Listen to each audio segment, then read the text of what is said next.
उद्धव ठाकरेंनी बोईसरची सभा झाल्यावरती वांद्रेपर्यंत रेल्वे लोकलमधून प्रवास केला। उद्धव ठाकरेंनी 7:30च्या सुमाराला बोईसर स्टेशनवरून गाडी पकडली। त्यांनी पहिल्या वर्गातून प्रवास केला।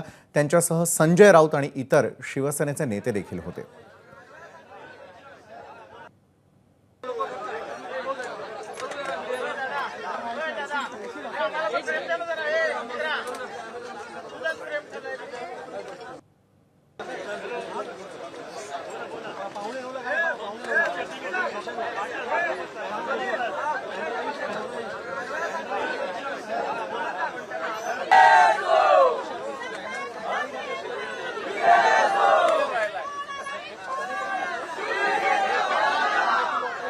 तर उद्धव ठाकरेंचा हा लोकल प्रवास आपण यावेळेला पाहू शकतोय।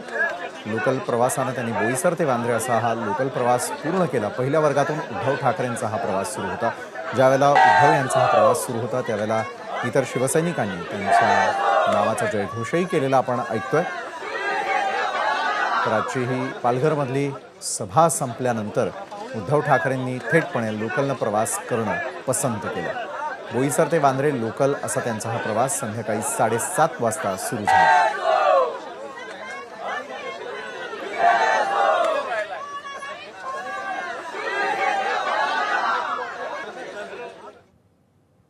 तर बोईसर ते वांद्रे असा संपूर्ण प्रवास केल्यानंतर मात्र चंद्रशेखर बावनकुळे यांनी थेटपणे ट्विटरच्या माध्यमातून त्यांच्या या प्रवासावर टीका केलेली आहे।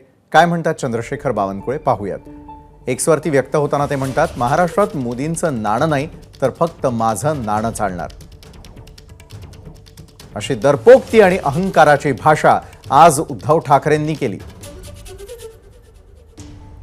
ठाकरेंचं नाणं खोटं आहे हे महाराष्ट्रातील जनतेनं 2.5 वर्षात बघितलं।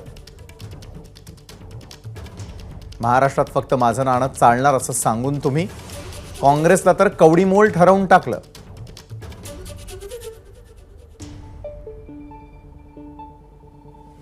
बाळासाहेबांनी मोठ्या कष्टानं शिवसेनेच्या नाण्याला सुवर्ण झळाळी मिळवून दिली, पण तुम्ही सोनिया गांधींची गुलामी स्वीकारून नाण्याची गारगोटी करून घेतली। बाकी आज कधी नाही ते तुम्ही लोकलनं प्रवास केलात।